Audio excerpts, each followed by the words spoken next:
आज एक interesting past life का केस लेकर आई हूँ मैं डिस्कस करने के लिए। एक मेल क्लाइंट थे मेरे जो मेरे पास में आए। उनसे बात करने के बाद मुझे पता चला ही इज़ वेरी वरिड।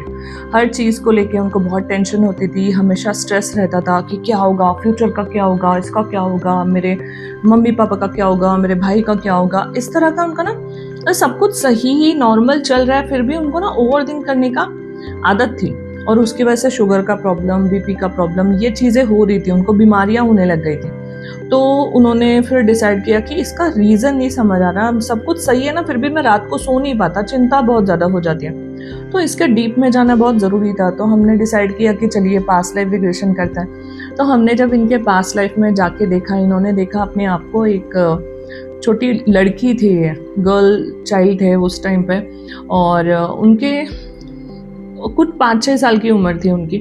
और उसके बाद में इनको एक छोटा भाई हुआ, उसके बाद में फिर और एक छोटी बहन हुई। और मम्मी पापा ऐसे खेतों में काम करने जाते थे, इस तरह का उन्होंने देखा। तो she is the responsible girl, okay, कि ये भाई बहनों को भी संभालना है और घर का भी काम करना है, खाना भी बनाना है, मम्मी पापा आने तक खेतों से सब कुछ करके रखना है। इस तरह का उसका लाइफस्टाइल था हमेशा का। तो वो करने लगी अपनी रिस्पॉन्सिबिलिटी समझ के कि अरे उनको मेरे भाई बहन को संभालना है, उनको खाना खिलाना है, उनको दूध पिलाना है, बाकी की चीज़ें बहुत अच्छे से करने लगी। 8-10 साल की हो गई थी। तो 15 साल की होते होते शी इज़ यूज टू, है ना, उनको पढ़ाना लिखाना बैठाना सारी चीज़ें उसने सिखाई थी। तो उसके बाद में उसने देखा कि उसकी शादी घर वालों ने फिक्स करा दी कि 15 साल की हो गई तब हो जाती थी शादी। तो उन्होंने उसकी शादी फिक्स करा दी, शादी हो गई उसकी। वहाँ पे भी जाने के बाद ऐसे ही था, एक बहन एक भाई, वो जो पर्सन के साथ शादी हुई थी उसके थे। तो उनका भी फिर देख रेख करना, उनकी भी थोड़ी सी रिस्पॉन्सिबिलिटी उठाना, माँ बाप थे वो लड़के के, तो उनके लिए भी शी इज़ द रिस्पॉन्सिबल। और सब लोग ना उसको बोलते थे, अप्रिशिएट करते रहे कितनी रिस्पॉन्सिबल है। और उसको ना अच्छा लगता था वो सब सुनना, उसको बहुत पसंद था कि वहाँ पे भी ऐसी चीज़ें, यहाँ पे भी ऐसी चीज़ें। शी इंजॉय दैट अपने ऊपर, है ना, कि मेरे पे लोग भरोसा कर रहे हैं। अच्छा लगता था उसको अप्रिशिएशन अपना सुनना। तो इसी तरह से कुछ दिन बीते, उसको 2 बच्चे हुए। तब तक उसके जो हस्बैंड के भाई और बहन थे उनकी तो जॉब लग गई थी कहीं और, लड़की की शादी हो गई थी। तो उनसे फ्री हुई, वैसे इसको 2 बच्चे हो गए। तो इसके बच्चों को बड़ा करने में उसका समय लग गया। बट ये करते करते ना उसके हस्बैंड को मतलब ड्रिंक करने की आदत लग गई, वो मार पीटी करने लग गया, घर में बहुत सारी चीज़ें खराब होने लग गई। सब सही चल रहा था, वो गड़बड़ होने लग गया। सास ससुर हालांकि इसके साथ में थे, सारी चीज़ें अच्छी थी, पर ये ना परेशान रहने लग गई, ओके, क्योंकि हस्बैंड गलत व्यवहार करने लग गए उसके साथ में। एक दिन ऐसे ही कुछ झगड़ा हो गया और उन्होंने उसको बच्चों के साथ में, अपने माँ बाप के साथ में, अपने भी माँ बाप को वो आदमी ने घर से बाहर निकाल दिया, है ना, कि नहीं आना ही नहीं है, रहना ही नहीं है, ऐसे करके। तो उसके बाद में फिर बहुत उसने रिक्वेस्ट की उनको कि प्लीज़ रहने दो मुझे वहाँ पर, ऐसे। तो ही इज़ नॉट रेडी। तो ठीक है, उसने फिर एक्सेप्ट कर लिया और वो चली गई कहीं पे थोड़ा और दूसरे गांव में। वहाँ पे जाके वो लोगों के घर पे काम करने लग गई, थोड़ा मांग के खाने लग गई, क्योंकि उसके साथ में 2 बच्चे भी थे उसके साथ में उसके सास ससुर भी थे। तो बहुत ज़्यादा रिस्पॉन्सिबिलिटी थी उसके ऊपर। तो उसके बाद में उसने देखा कि कहीं और, मतलब गांव में ना लोगों के घर पे काम करना, उनके गोठा जो होता है ना गाय का, उस जगह पे काम करना, खेतों में काम करना, ये करना शुरू किया उसने। थोड़ा थोड़ा अपने लिए एक झोपड़ी बनाया, उसमें रहने लग गई। ऐसा सब देखा उसने, अपना स्ट्रगल देखा बेसिकली। और उसके बाद में ना वहाँ पे फिर 2-4 बच्चे मिले उसको जो ऐसी भीख मांगते थे या अनाथ थे, है ना, जिनके माँ बाप ने उनको छोड़ दिया था। तो ऐसे बच्चों को भी 2-4 वो अपने घर लेके आई थी, उनको भी साथ में रखा था, बिकॉज उसको ना वो अच्छा लगता था। रिस्पॉन्सिबिलिटी लेना, कर्तव्य निभाना बहुत ज़्यादा पसंद था, बिकॉज मे बी उसका सोल पर्पस था वो, जो भी था, इस वजह से। तो वो कर रही थी, सब कुछ बढ़िया चल रहा था। उसने एक दिन देखा कि वो ना सब कपड़े धोने के लिए उसमें गई थी, नदी पे गई थी, और कपड़े धोते धोते उसका पैर स्लिप हो गया और वो पानी में बह गई।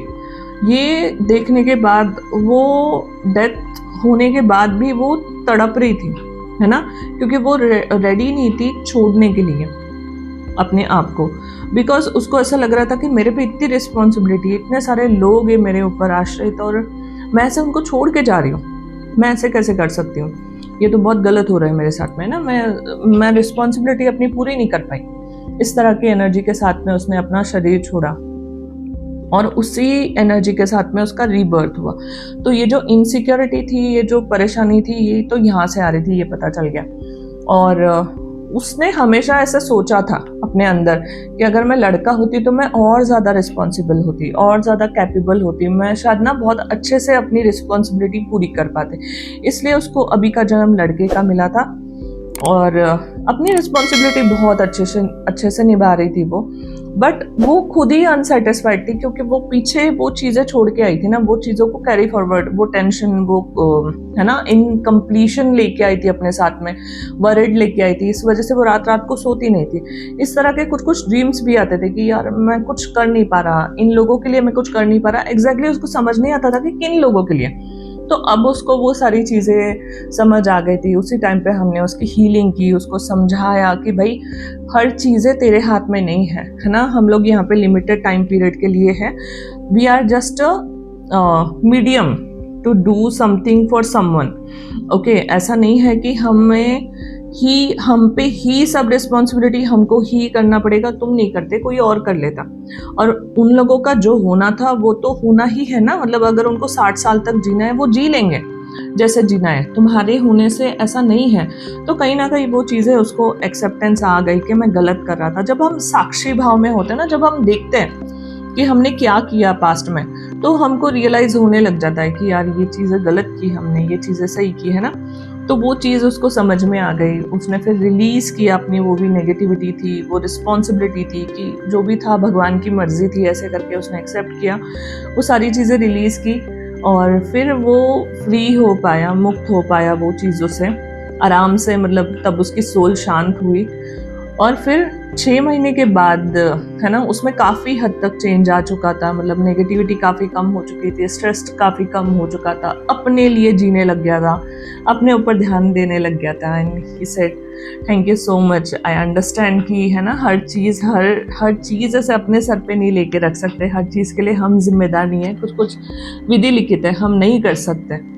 तो ये कहीं ना कहीं अपने लिए भी लर्निंग है इस स्टोरी से कि लोगों के लिए करना है, बिल्कुल करना है। हम जरिया है, इस भाव से कीजिए।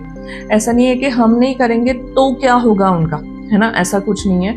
कुछ ना कुछ हो ही जाएगा, बिकॉज उनका वो लिखा हुआ है, उतना तो उनको जीना है। और है ना, उतना टाइम का खाना उनको मिलना है, उतना चीज़ें उनके साथ में होनी है। This is all written.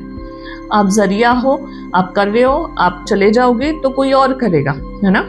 तो ये चीज़ कहीं ना कहीं हम लोग को इस स्टोरी से सीखने मिलती है। नमस्ते।